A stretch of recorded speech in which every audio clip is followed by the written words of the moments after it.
Okay, we don't have a volunteer to read. I will go ahead and proceed with finishing up the chapter on Africa, starting on page 135. So it said the last UNI delegate, the last UNIA delegation to be favorably received in Liberia in 1924 felt the efforts of these Liberian fears. The Liberian Liaison Committee, in its written stipulations, made sure that it would have final authority over the UNIA settlement. Garvey suggested amendments substituting UNIA parent body control. In their last-ditch petition to the Liberian government, the UNIA's 1924 convention claimed to have absolutely no political designs. But once the issue seemed uh, irrevocable or irrevocably lost, Garvey felt free again to criticize the Negro of the Barclay and King type, who kept the natives poor, hungry, shelterless, and naked. Such Negroes, he declared, are afraid of me, for they realize that they have no colleagues, no, co no colleagues in me to exploit the labor of the unfortunate Black and build up class distinctions. So a final twist to their fear of political intentions was the feeling that Garvey might join with influential Liberians such as ex-president Arthur Barclay and D. Howard, or perhaps Chief Justice J.J. Dosen, all of whom were associated with the Liberian UNIA in an effort to unseat the incumbent faction. So what they were doing essentially, they were trying to uh, create this unity again by saying, you know, the American brothers are trying to come to Liberia to take over the government. So any kind of propaganda to keep us apart, that's what happened, and that's what was going on here. So anyway, not to go off on a tangent, it says Garvey had the last word. In 1928, he claimed to have had enough influence to have unseated Charles King as president in the next election. Yet another factor in Garvey's Liberian failure is the possible role of his rival, W.E.B. Du Bois. So here we are, like working against each other again. Upon learning in late 1923 that Du Bois was bound for Liberia, William H. Lewis, a Black Boston attorney and former Assistant Attorney General, suggested to President Coolidge that it would be a very uh, graceful thing and a help to United States-Liberian relations if Du Bois could be appointed a special representative to King's forthcoming second inauguration. What Du Bois, what Du Bois, who accepted, did not know was that the offer represented uh, a political ruse by the Republican Party to, as Lewis put it, to ensure that support of the crisis, the most widely read publication among the colored people, or or or stultify it if it should come out against us in the upcoming election. The boy misguidedly exalted in this official gesture of courtesy, one so unusual that it was epochal, the highest rank ever.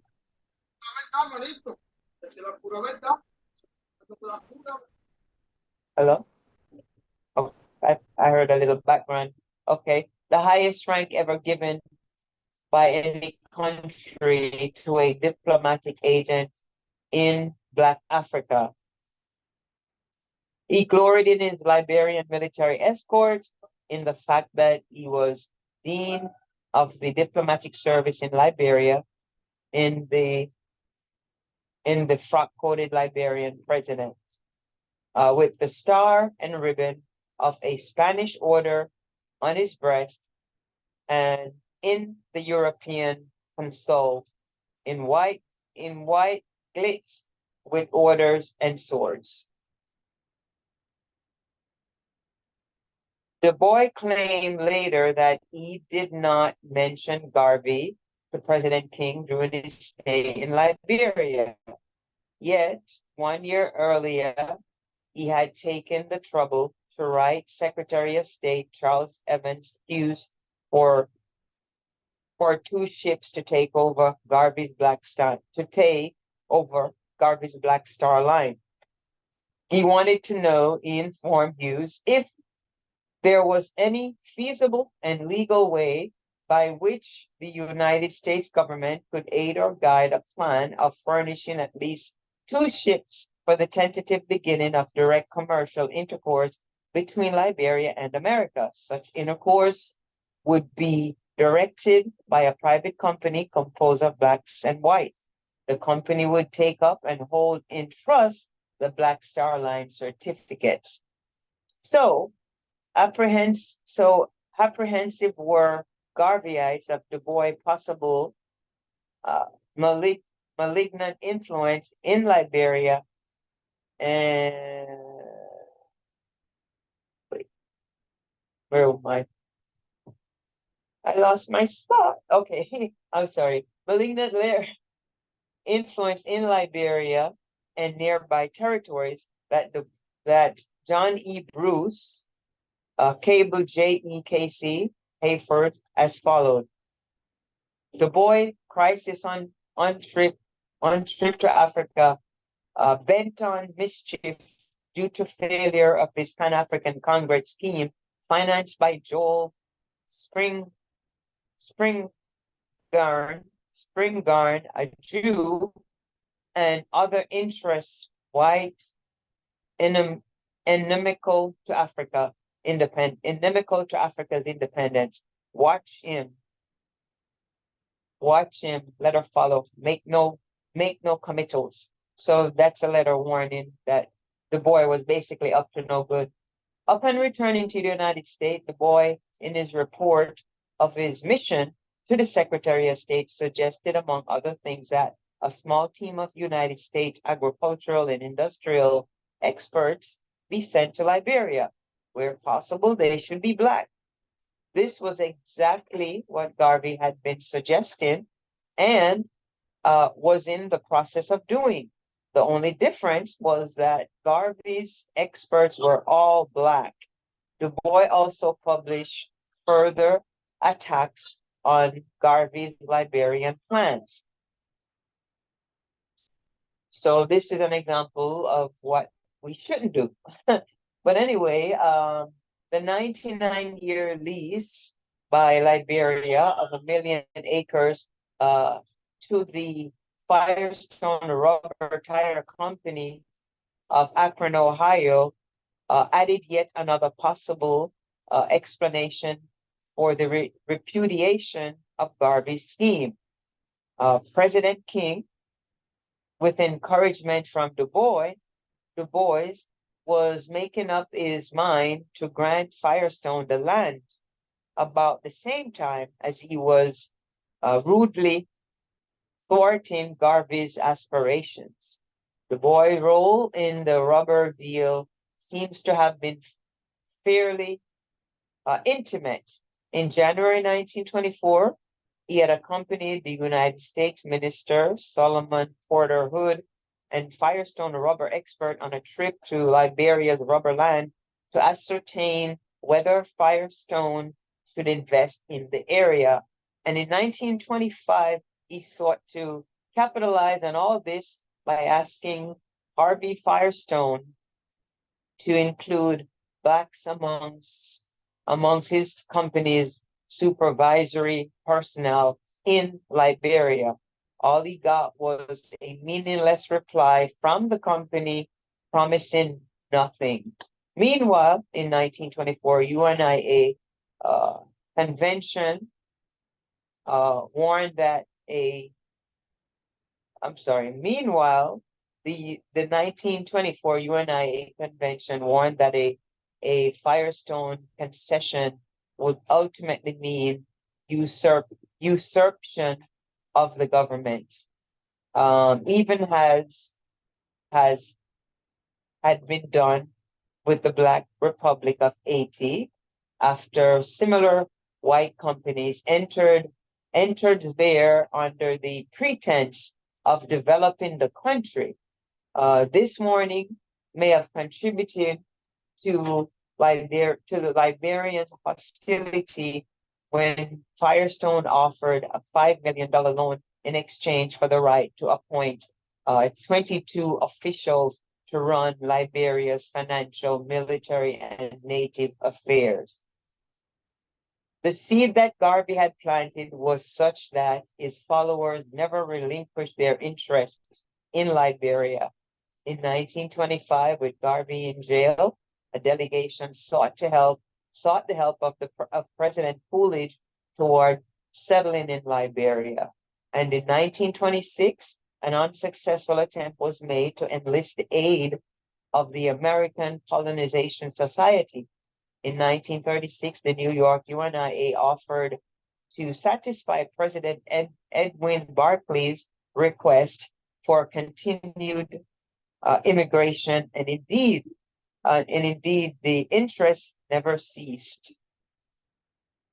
So, despite these many failures, several Garveyites did in fact migrate to Liberia over the years. Some went before the Liberian ban. Among these were UNIA technicians who stayed on. One of these technicians, Reginald C. Hurley of Barbados, became the subject of a major diplomatic opera, Buffalo, in 1924, when the Liberian government determined to deport him, but was reluctant to fork up the $1.70 needed to get him to the nearest British colony, Sierra Leone. Hurley could not pay. The British authorities refused to pay, and since Hurley had entered before the law requiring the shipping companies to pay, they could not be forced to pay either. To end the impasse, Hurley was given the option of remaining if he would only disavow the UNIA. This he refused to do, since he said the principles of the UNIA were too firmly engraved on his heart. Finally, in 1925, the Liberian government decided to let him stay, thus avoiding the expense of deporting him. The comedy was not over yet, however, for the British Consul General restricted Hurley's passport, making it renewable annually and preventing travel outside of Liberia without his permission. In that way, reasoned the British functionary, I can keep him in view and note what mischief, if any, is engaged on in connection with the UNIA. Yet, other Garveyites got into Liberia by going along with the requirements for a denunciation of their leader. In this, they had Garvey's approval. By 1930, the ban seems to have been forgotten. The urge among Garveyites to reunite with Africa also found an outlet in Ethiopia. The Negro World in 1932 urged its readers to go, even individually, to places like Liberia and Ethiopia to establish base, to spread further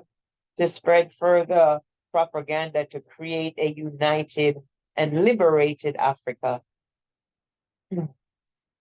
A decade earlier, in 1922, in the 1922 convention had received a message. Did I miss something?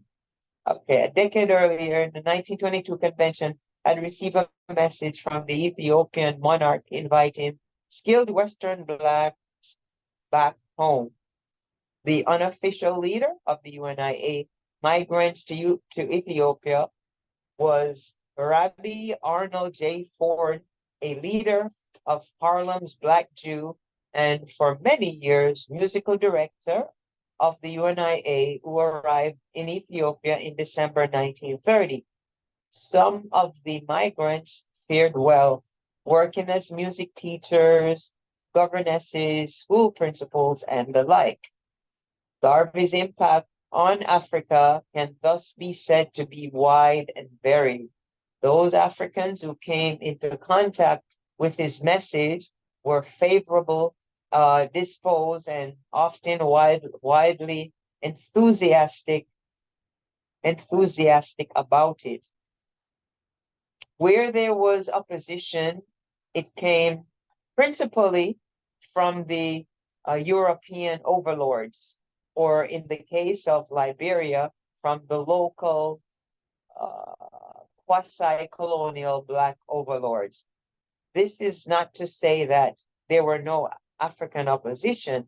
In British West Indies, many of the more conservative elements opposed his political program while wholeheartedly embracing his economic initiatives. More active opposition came from Blaise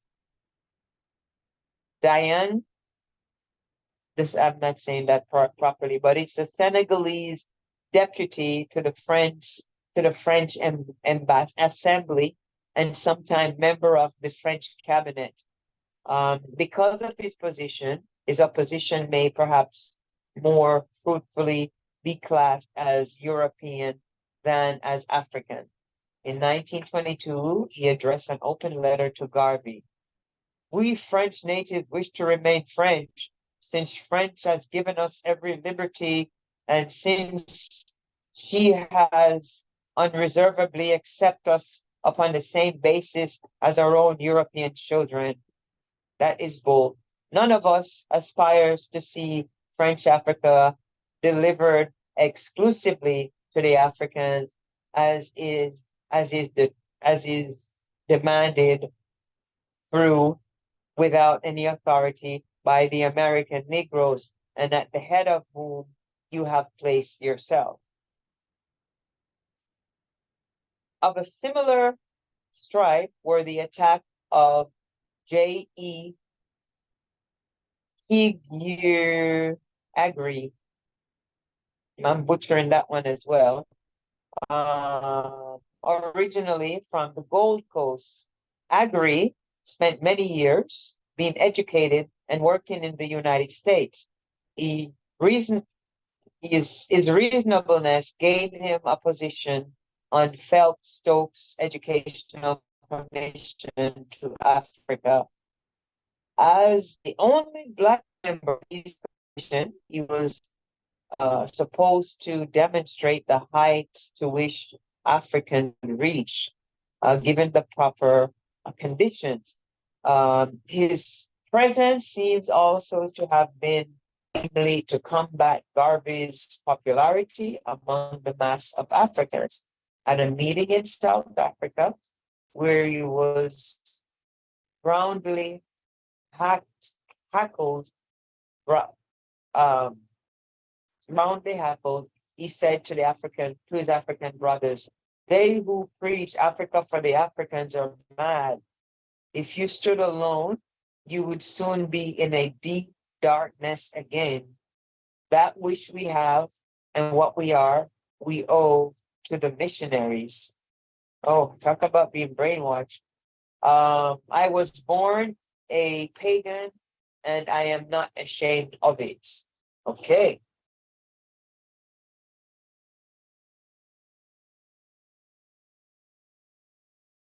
But if the missionaries had not sought and found me, I should today have perhaps a dozen wives.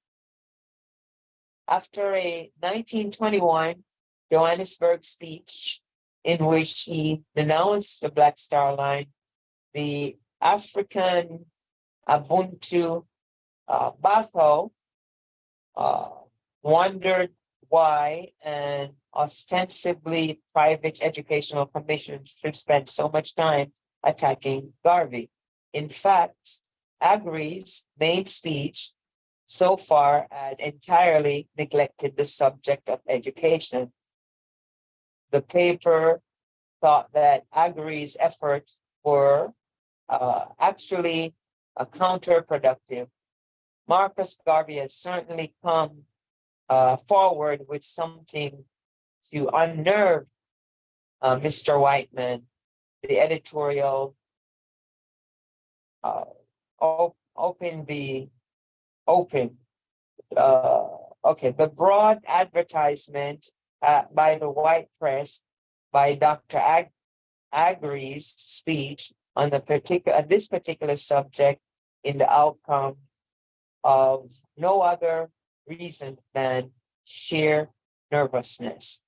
Wisely or unwisely, but for a reason best known to himself, Dr. Agree had been rather free in his utterance of this subject.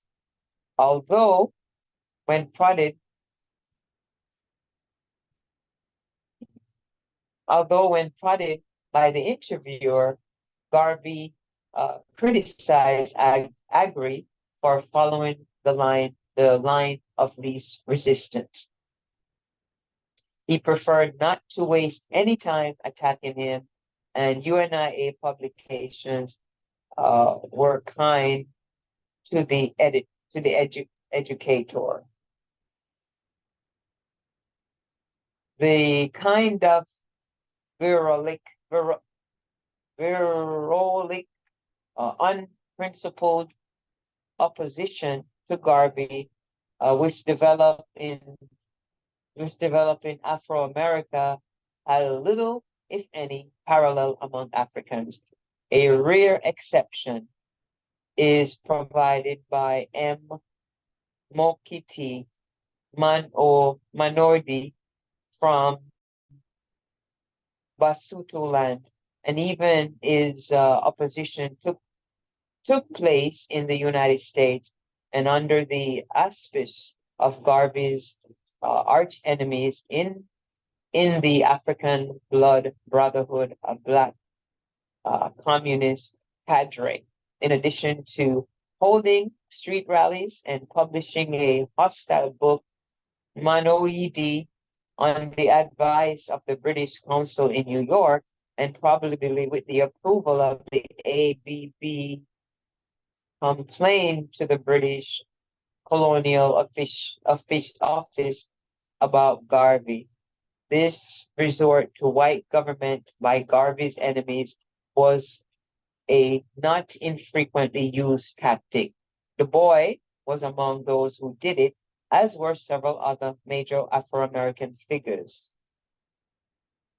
Manoidi addressed his letter to Winston Churchill, then Secretary of State for the colonies. Garvey's propaganda he wrote has taken some effort on the unthinking masses of Negroes in America, the West Indies, South and Central America, and so on in Africa. He warned Churchill that we cannot afford to let Garvey continue creating the impression that the British American is dissatisfied with British rule.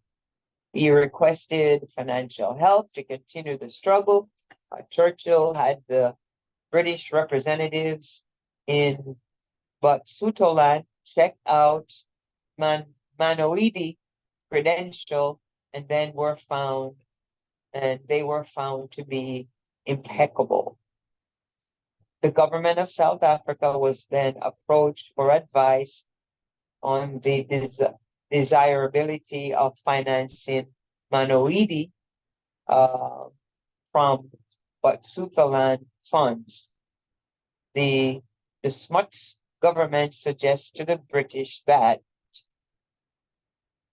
The money might be better spent within South Africa and declined to make a contribution. This advice was accepted, and Manoidi did not get his money. His information was not without effort. However, it was sent on to the Nyasaland authorities, and one foreign official later used it to justify British moves against Garvey in Liberia. Manoidi's own idea on Africa development consisted of Afro-American and West Indian assistance, reform from the colonialist and white capital investment. Okay. So that would wrap up the chapter on Africa, and it show us some of the efforts that were there to stifle his efforts and to basically bring us back, oppositions to bring us back. And so as we move forward with going through, we're going to have questions formulated on all the previous chapters that we haven't covered yet. But tonight we're just reading. So if anyone wants to continue. I was going to ask, was there going to be any discussion on the one that was just read, or you want to move right on to the next one? Absolutely. We're gonna what happened is, to catch up, we're gonna get caught up on all the chapters, and then once we're caught up, then we're gonna just, like next week, we're gonna get back into the questions again, and we'll be reviewing all the chapters and doing it that way. So for the sake of speed, we're gonna double up on the chapter. We just did the Africa chapter, and now we're gonna go into the next chapter, which is talking about the Black Star Line, the ships that Garvey got in place, and then all the efforts to sabotage. It was just tumultuous and great at the same time. And at the end of the day, you have to just take your hat off to the efforts and appreciate, how they survive in spite of, some of the difficulties. So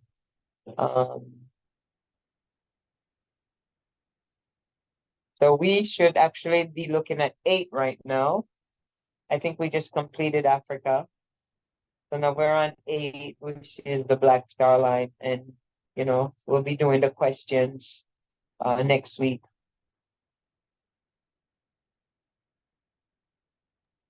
You want me to go down to chapter 8 when you said? Yes, because we just completed. It was weird because we had just finishing up the chapter, but we had read the beginning part of it the last time we read. So it was weird kind of going in, the chapter already was underway. But I like when we start from the beginning.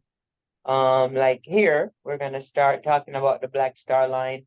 But yeah, so this should be good. And I think let me see.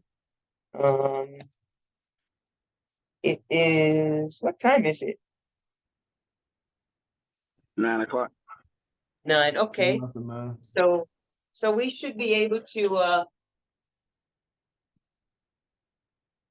make a good dent, excuse me, in this chapter.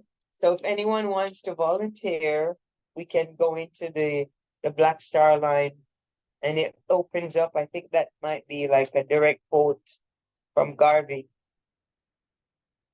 I wanted to make a suggestion before we start the reading. Okay. Okay. Just that one of the future chapters might want to could consider anyway if read a, because I mean everyone's expected to read this before we do the physical reading. I mean the the actual reading.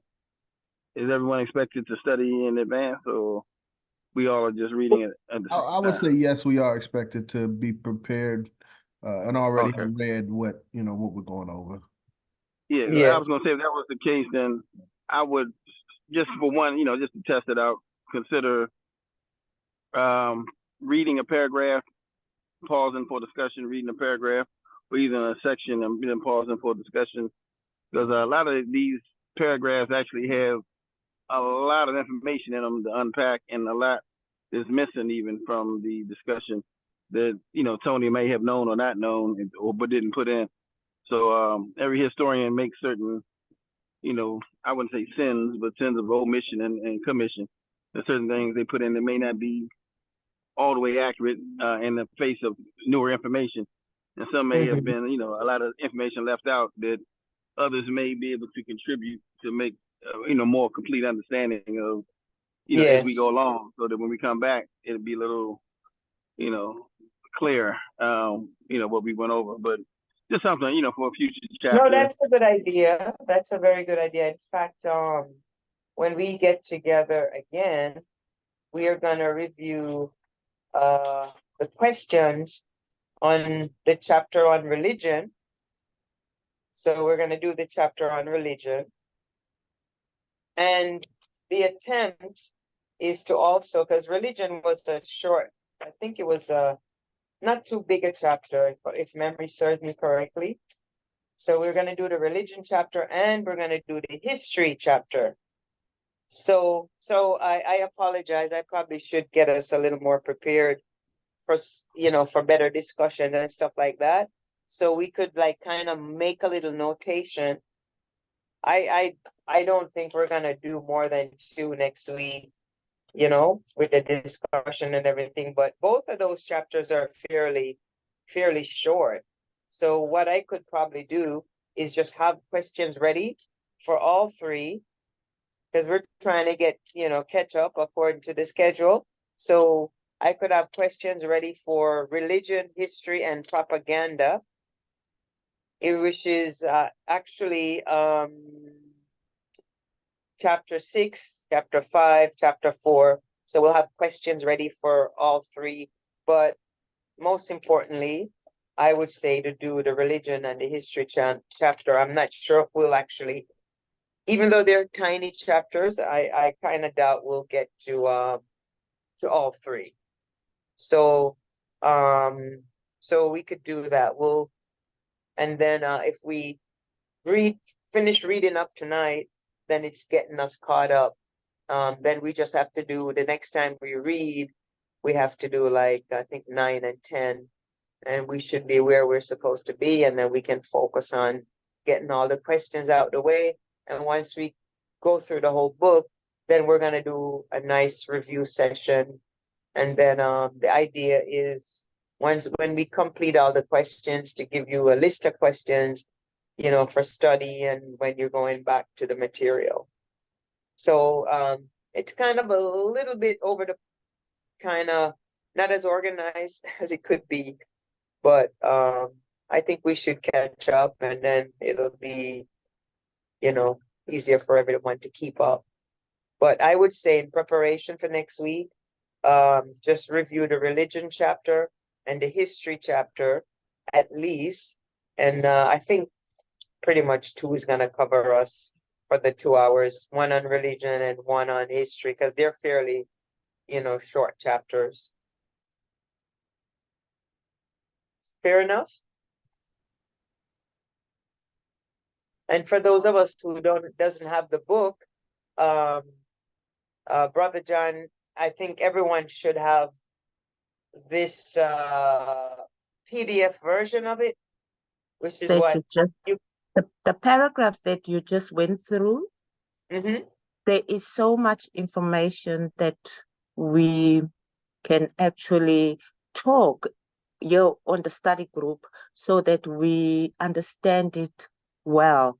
Like for me, you've read it, bits and pieces here were clicking as to what's going on. But I think if we just discuss over those paragraphs that you've gone through here on the study group, some of it will be clearer in And order it for will me to be, move and it forward. will be because what we're doing is like we're reviewing. We're gonna have questions to go back in the chapter. So I'm thinking what was working at our disadvantage today is the fact that we didn't start the entire chapter because we had started it on a previous session. So we kind of came in on the end of the chapter, and not everyone was here for that first reading. So that kind of throws off a little. But what I would recommend is we'll review the religion chapter, review the history chapter, then we'll go over those questions, and then we'll every time, like, so at the end of next week, I'll say, okay, guys, let's review chapter 6 and 7 that we did tonight. Chapter 6 was on propaganda, and then chapter 7 we just did on Africa. So next Sunday, the next session when we do the questions, we will thoroughly go over those two chapters. So I think I hadn't been really giving you guys homework to say review this one and this one. So that made it a little not as structured as it could be. But I haven't really prepared questions for it. And I think it's since we didn't even read the whole chapter, I think it's better to just review it and come ready and then go through the question in the order they appear in the chapter. And that usually, makes it a little easier to follow. Yeah, that all sounds good. But for now, I would really want to know more about what happened. Why did the boys go against Garvey like that? I know you'd have to like get the whole chapter because that was just the end part of it. It's terrible. So that's what we were talking about today, with the brother from Nigeria.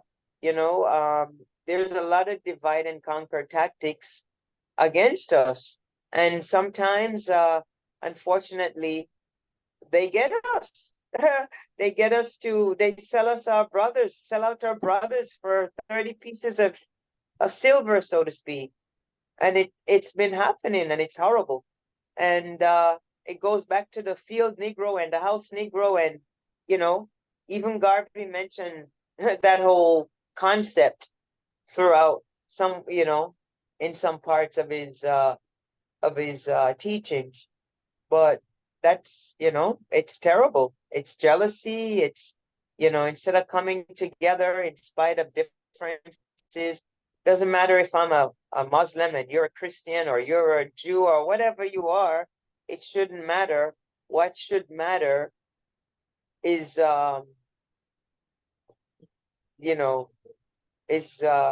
posterity, economic empowerment, freedom, getting out of, being a slave in your own land, all of that is what should matter. But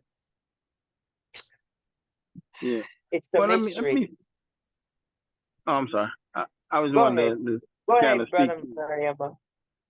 Yeah, I'm sorry. Yeah, I just wanted to speak to what I think it was Dr. Kuda that mentioned, because there's a lot that wasn't mentioned in that chapter that would explain kind of what she was alluding to with the vitriol that Dr. Du Bois had for Mr. Garvey, and why they touched on it a little bit, why William H. Lewis decided to get Du Bois to become the minister plenipotentiary for the Coolidge administration. He was their appointed diplomatic agent for the inauguration of CDP King so that he can go over there and sabotage Mr. Garvey's industrial plans. And he was actually working with not just Harvey Firestone, but he was actually working with the Council of Foreign Relations, which is still an active group today. But basically, they were formed in 22. And the head of the shipping board actually was the head of the company of the group. But their job was to basically secure America's national security interests by having certain industry, certain raw materials, and certain things they needed for the country in order to sustain any war or any defense of the country. kind of like today, oil is in our national security interest, they say, or back at that time, the world ran on rubber, so everybody was looking for a rubber source, and America didn't have one. All the European nations did. So when Garvey had a foothold in Africa and was getting access to all the best rubber lands, they had to sabotage him in order to protect their national security. So basically, they used Du Bois was because he was at that time making certain political statements against the Coolidge administration, and in sort of to win him over, they basically got him to be their point guy, and that way he wouldn't be able to come back and contradict the Coolidge administration, because he himself would have been writing in the crisis about how great they were and making him the minister plenipotentiary.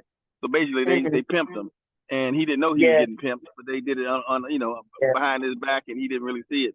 At the same time, he was trying to get some of his talented temps to go over there and exploit the people, the cheap labor source over there, particularly at Ferdinand Poe. At that time, I don't know if you know it, but C.D.B. King has been listed in the Guinness Book of World Records as the worst president in the history of the world. This man did more than enslave hundreds of thousands of his own people and people all across Africa than most people know. And Mr. Garvey was coming to put an end to all that craziness. Unfortunately, a lot of people who were with Garvey were killed. They don't mention that in the book either. Like J.J. Dose's mysterious death, Milton Van Lowe, etc. But there was also Ferdinand Poe, where our potentate, Gabriel Moore Johnson, who was mayor of Monrovia. The reason we made him potentate is because he was C.D.B. King's brother-in-law, and he was supposed to be, he was slated to be elected the next president of Liberia. And it was under his administration that we was going to go in and try to build up the industry and change, the politics of the country. But King wound up staying in power. And then when his brother-in-law didn't get reelected, not only didn't get elected, but he didn't even get reelected for mayor of Monrovia. So basically, he gave him an alternative that he could go work for Ferdinand Poe, where they had all their enslaved labor doing work for them on that small island, or he can stay with the Garvey movement. And since there was a lot of money involved in going to Ferdinand Poe and enslaving people, he decided to quit the UNIA and go do that. So anyway, it was like a lot of politics is going on that Tony didn't put in the book. They spelled disaster for the UNIA plans. Of course, they took everything from us, and of course, Robert Lincoln Poston died on the way coming back from over there, getting sick. So it was like a lot of disasters all happened around the same time. John Edward Bruce died shortly afterwards, same year. So 24 was a year where had any one little thing went right, we would have been a whole, Africa might have gotten its independence in the 30s. Had one little thing changed. A lot of plans were underway to protect our interests, and Mr. Garvey knew a lot of what was going on over there. But things, too many things went wrong at the same time, and people like Blaze Diane and all these other clowns who were that sucker there was probably next to Du Bois was the worst Uncle Tom probably in world history. But he had a lot to do with undermining the Garvey movement as well in Sierra Leone. And he used to praise his white wife, who he considered the greatest, white women to be the best thing that ever happened to a black man. And he was like an absolute clown.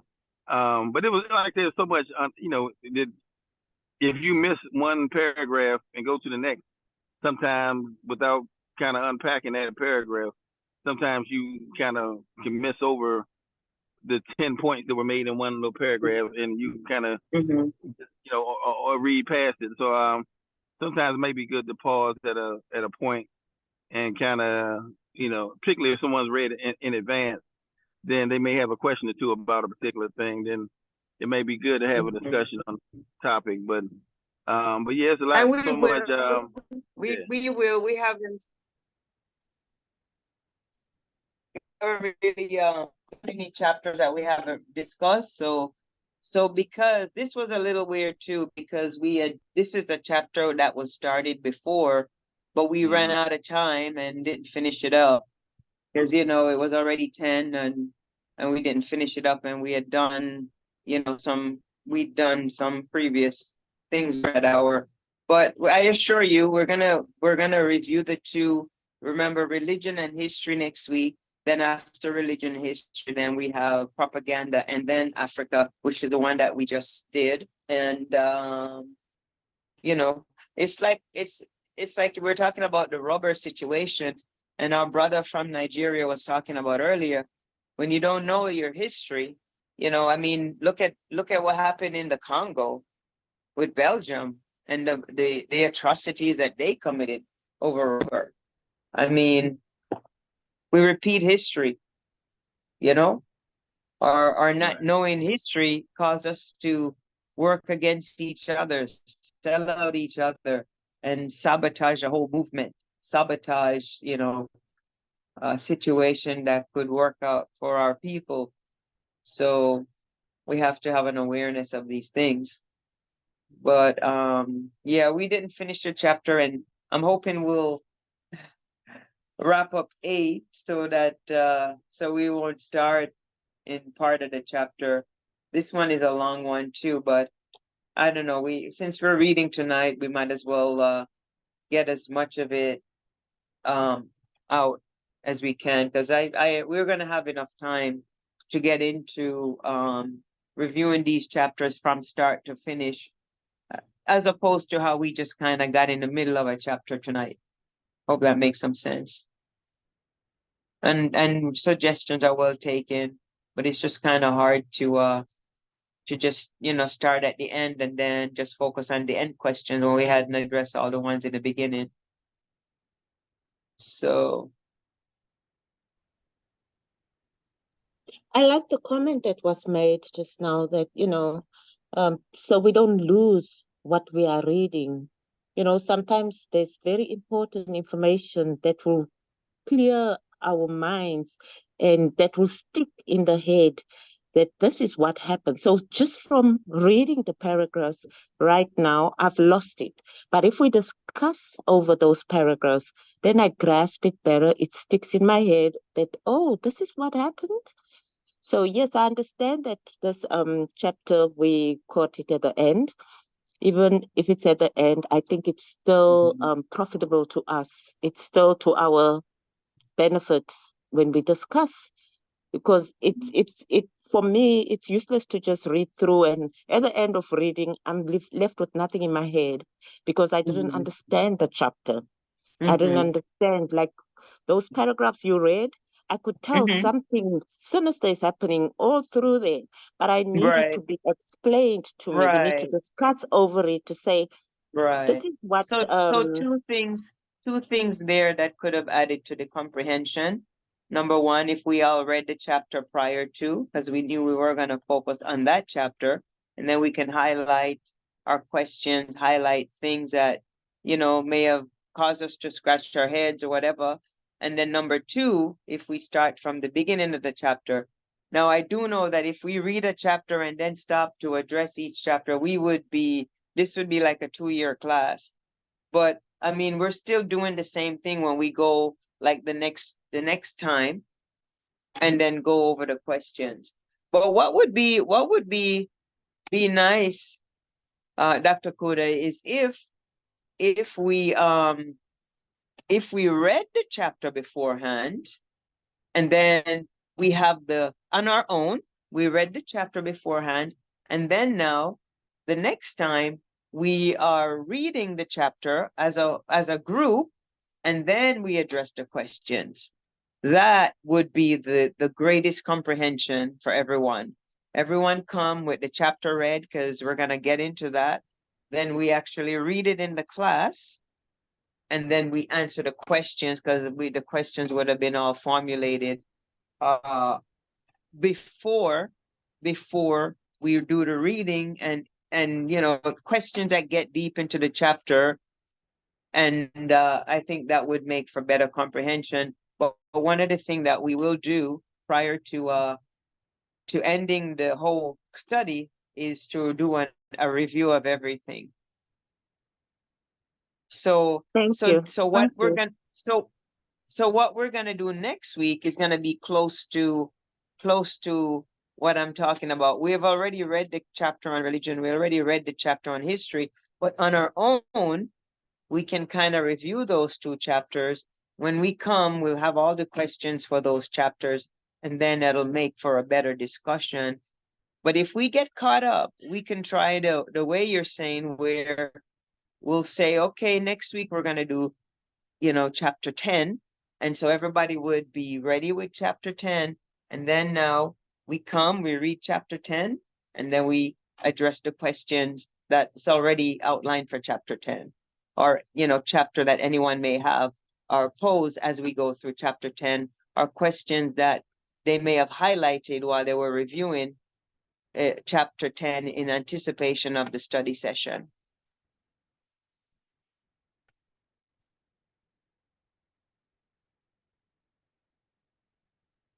Does anyone think that would work, make for better comprehension and so on?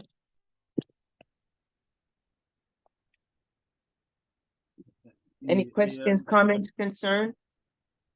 Comment, from a schedule standpoint, we do need to wrap this up by the first week of September, around second week of September. Okay, We may be into another program. okay. Second week of September. Okay, Yes. I will look at my calendar and look at our workload and see what we need to do to have it wrapped up by then. So the way that I was saying to do it would be one way to speed it up. We do 2 chapters tonight, and then we do study of 2 chapters next week, and then, so on and so forth. But if we stop and look at every chapter as we read, we would not be done by that time frame. But I know that it's good to do that while it's fresh in our heads. And that's what's gonna happen next week, because our assignment is, because I haven't been given assignments. So I failed as a teacher for not giving y'all homework. So the homework for tonight is gonna be reviewing 4 and 5 for next week. And next week, we're gonna go over the questions for those. And then we'll be more studious as we wrap up, and then do two chapters afterwards and review it that way. So, okay, so it is what time now? What time is it? 9:27. 9:27.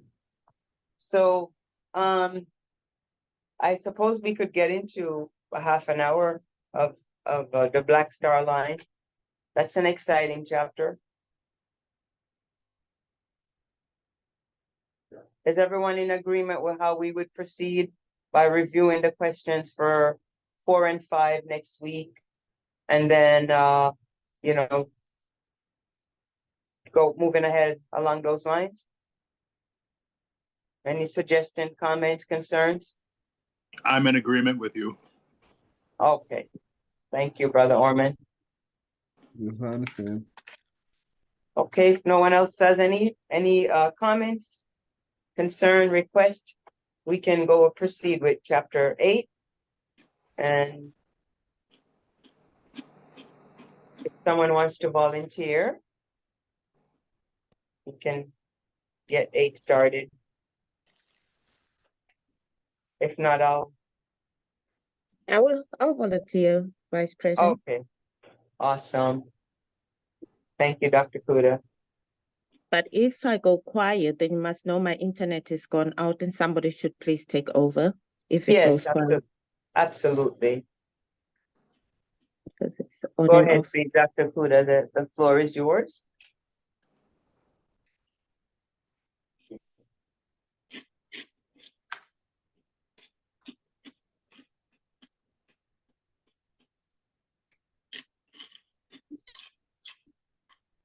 Property of the Negro race. Can you move up, Wow. please? We didn't hear the first part. We just heard property of the Negro race. Wow. So the Black Star Line, remember, the Black Star Line Steamship Corporation is not a private company. The ships that are owned by this corporation are the property of the Negro race.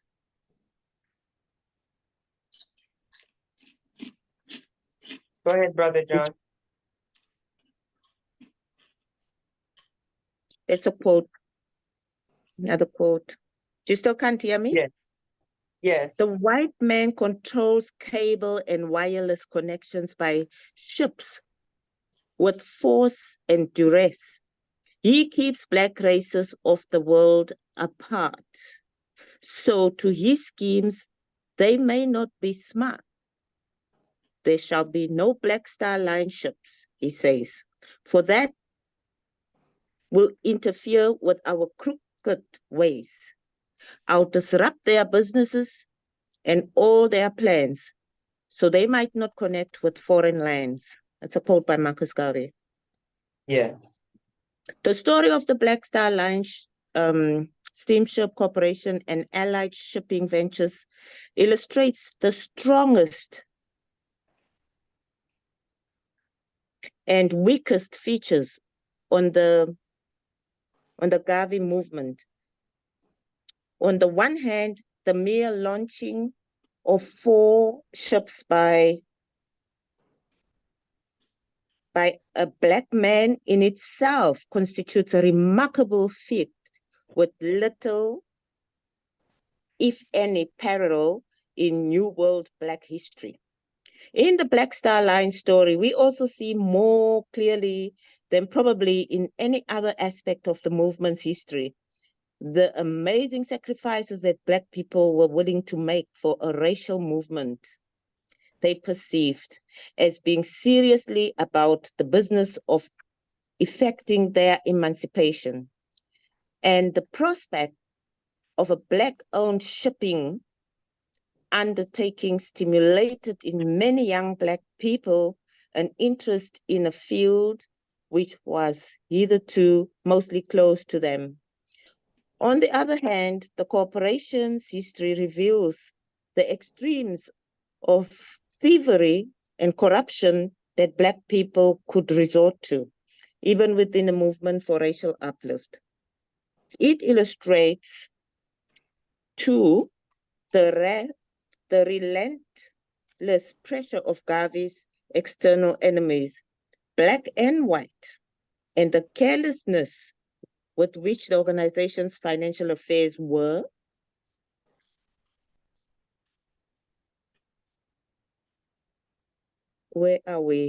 managed. At the top. Yeah. Were managed. In the Black Star Line, Garvey was attempting to fulfill a long-felt need.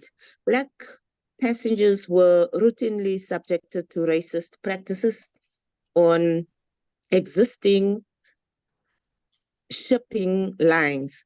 First-class tickets often did not prevent Black people from having to eat after white passengers had finished. Black seamen, the last hired and the first fired, also had reason to welcome a Black company.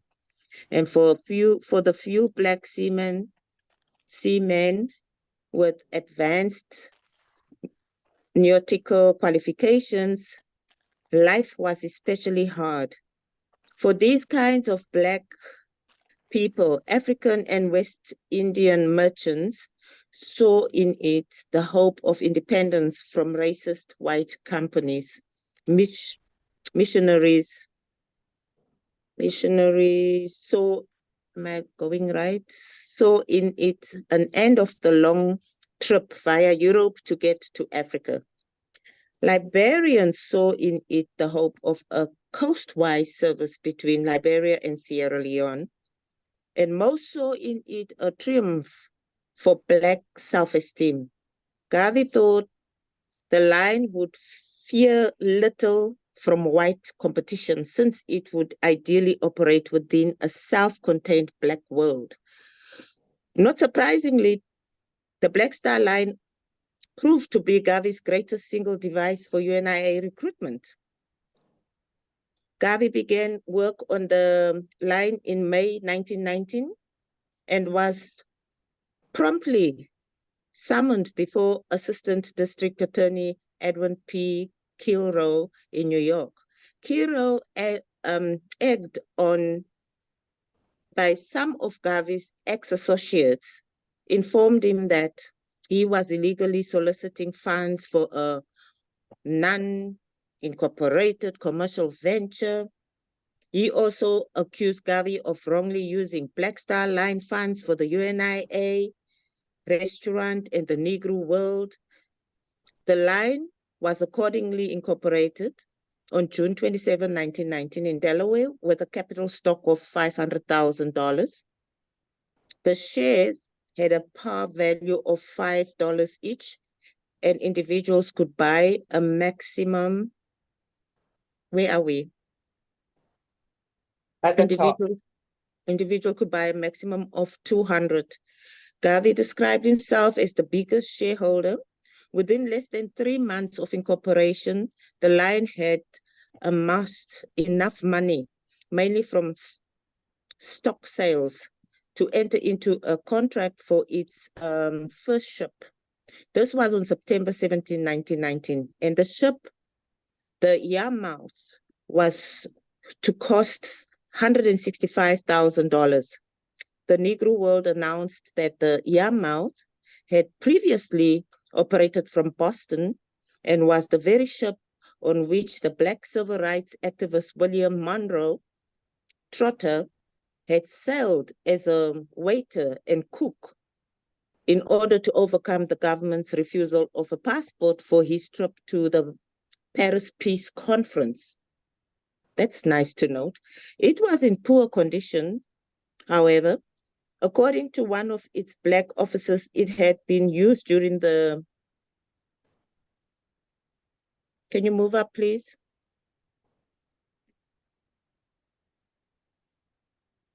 It had been used during the war as a coal boat and was not worth a penny above $25,000.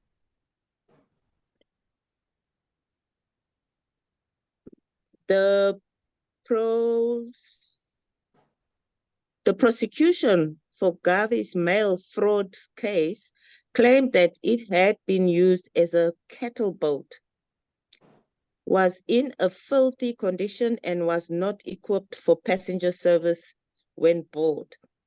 To captain the ship, Garvey was able to find one of the few qualified Black men in this field, who was Joshua Cockburn, who had sailed extensively to African ports.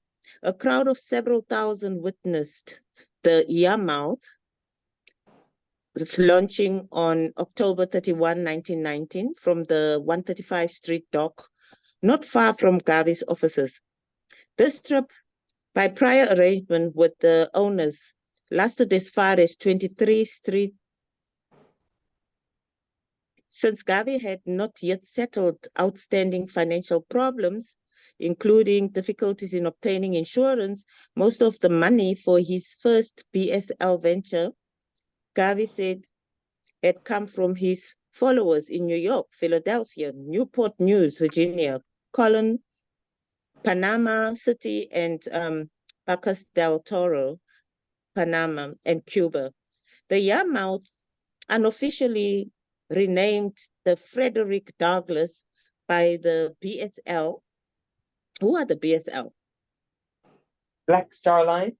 Okay, Black Star Line. Okay, so it was renamed Frederick Douglass by the Black Star Line, eventually sailed on November 24 with some passengers, many stock salesmen among them, and a cargo of cement from Sagua, La Grande, Cuba. From Cuba, Cockburn informed Garvey that the white engineers had tried to run the ship around. A few days later, on December 5, Cockburn again complained that the white engineers were causing trouble. He reported also that the people in Sagua, La Grande, were wild with enthusiasm for the ship. The persons on board were not allowed to land for some unspecified reason, but the stevedores quickly bought up $250 worth of shares. The ship remained in the West Indies for a while, traveling to Jamaica and Panama with no new cargo beyond Cuba. On its return trip, it carried a full complement both of passengers and cargo, logwood. 2 days after its return, in mid-January 1920, the Yarmouth received orders to transport a cargo of whiskey to Cuba before the imminent arrival of prohibition. Garvey claimed that the contract, which he had already turned down, had been entered into by his subordinates while he was on honeymoon in Canada. For carrying this cargo, variously valued at up to $5 million. The Black Star Line was to receive the paltry sum of $7,000 and $11,000 according to some sources, not enough to even cover the ship's expenses for the trip. Furthermore, there were repairs to be done. As Garvey put it, I was therefore called upon to spend $11,000 for repairs in order to have the ship sail with the cargo valued at $5 million, on which the company was collecting only $7,000 as freight, all because of the disobedience of 2 officers of the company. Shortly after putting to sea, the ship was sabotaged by an engineer, and Cockburn ordered 500 cases of whiskey and champagne thrown overboard, where they were picked up by small boats, which suspiciously happened to be on hand. The ship had to return to repairs. It was also held up for a while by United States revenue officers. Garvey was able, nevertheless, to salvage much publicity from these vicissitudes. Vicissitudes. I want to tell you that we have really made history. He declared, for that whiskey is from the South and it to Southern crackers too. The voyage was finally, I'm reading from my phone. The voyage was finally resumed on February 27, 1920, and Yarmouth, with its whiskey as well as passengers, arrived in Havana on March 3 to a fantastic welcome. It was unable to get a berth, BRTH, right away, but people came out in boats, showering the ship with flowers and fruit. When the ship did not dock after 5 days, it was overrun with visitors from dawn until sunset. The Cuban welcome included a banquet at the presidential palace given by President Menocal in honor of the signal event in the history of Black people, and promises of commercial support from government officials, including the president and businessmen.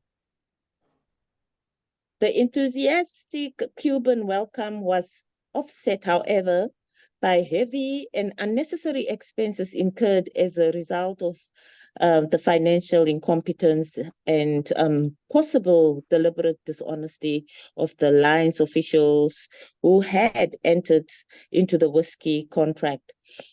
In their haste to get the whiskey out before prohibition, the owners had failed to obtain a Cuban consignee, which caused delays in discharging the cargo. Other delays were caused by the 5 days at Anchorage and a 2-week longshoreman strike.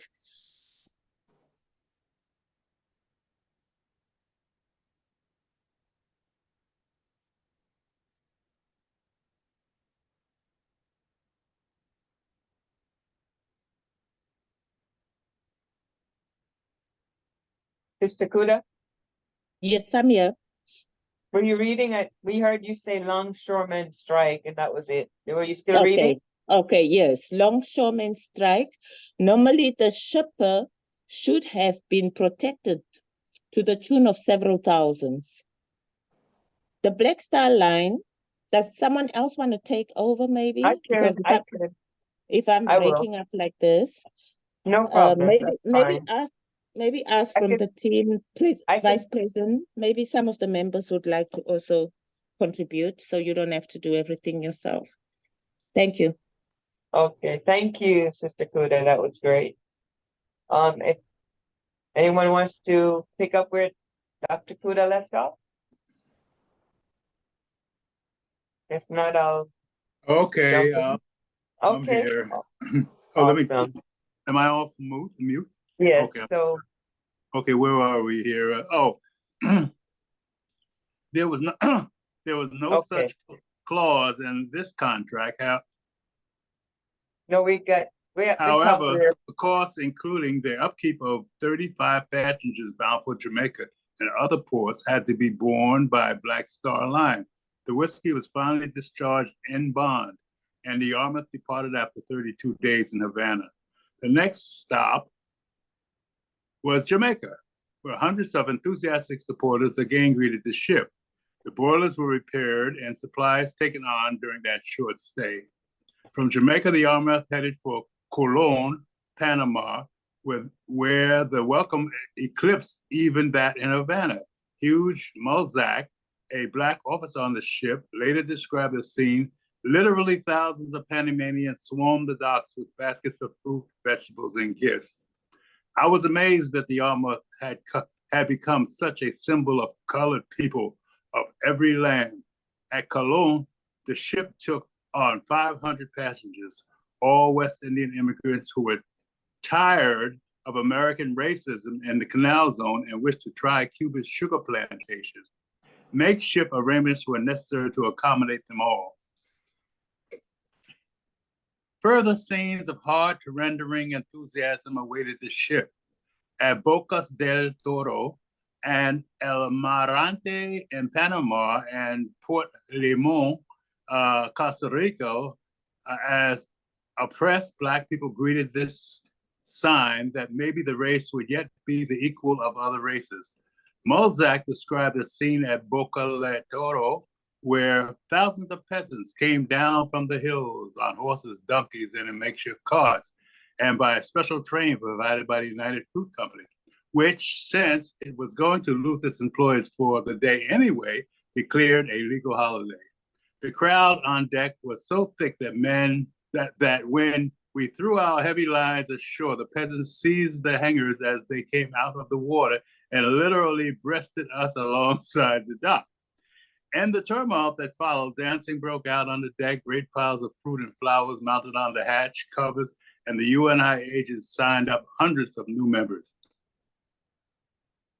From Central America, the Yarmouth headed for Santiago, Cuba, where the 500 passengers were discharged, and then back to Jamaica for a cargo of 700 tons of coconuts and further repairs. Wartime restrictions limited the export of food from Jamaica.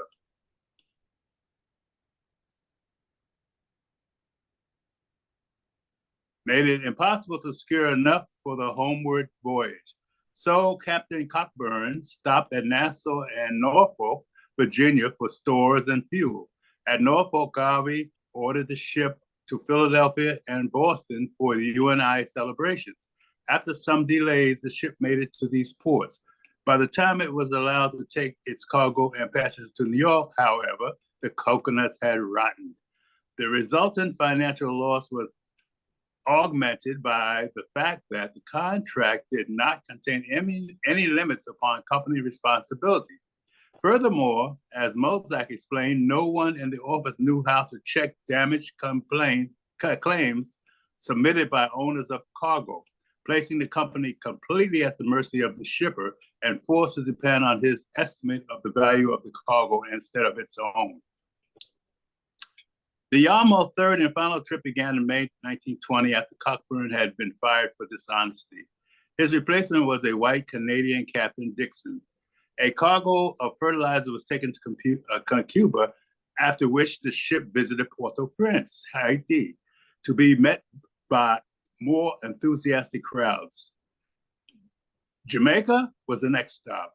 Here, the financial ineptitude of the line's management again showed itself. The line's Jamaican agent, Mr. Wilson, contracted to assist in refloating a Japanese vessel which had run aground 500 miles south of Jamaica on Serrana Banks. Dixon and Muzak suggested charging the cargo owner, Lloyd's of London, $45,000, which, according to Muzak, was reasonably given the value of the cargo and other considerations. Wilson, who, as Muzak put it, was a building contractor who understood even less of shipping business than Mr. Garvey, settled for $12,000, which barely covered the cost of the undertaking. The Yarmouth, with its 32 passengers aboard, had little difficulty in refloating the stricken vessel. It then returned to New York. Later that summer, the ship was taken out of service as a result of having been libeled by several creditors. It was sold by the United States Marshal November 21st for $1,625. Yet litigations concerning the Yarmouth dragged on for another decade. This grew out of a collision on September 21st, 1920, involving the ship. The line claimed that the United States Marshal was in charge at that time. The government claimed that the master and crew of the vessel were at fault. A BSL appeal against an unfavorable decision in this case was dismissed, with cause for non-prosecution in 1931. And a bonding company had to pay because the line by then obviously could not.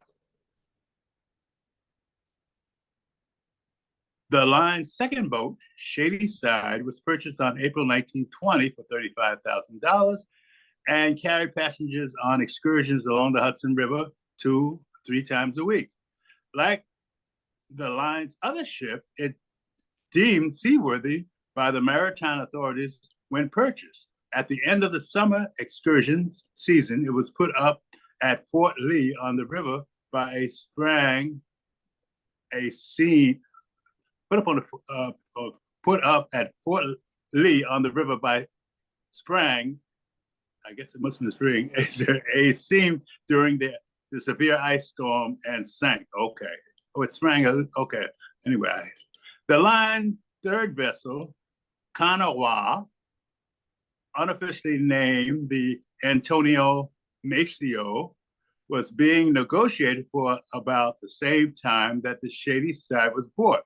By May 9th, 1920, it was on display at 129th Street and North River at the pier in Harlem. Garvey having contracted to pay $65,000 for it. At this stage, with two ships operating and a third about to go into service, the Black Star Line was probably at its peak. The Kanawha, however, was soon to become the most ill-fated of the line's vessels. In June, on a maiden voyage up the Hudson River, it blew a boiler, resulting in the death of one person. From July 1920, it made several attempts to sail to Cuba, all of which were frustrated by mechanical trouble. It was not until March 25th, 1921, that the Kanawha finally left New York in a successful effort to reach the West Indies. The problems besetting the ship for the next 2.5 months were described in detail by Garvey, who was a passenger for a part of the time, and a complaint against the crew and officers lodged with the American consul in Kingston, Jamaica on June 7, 1921.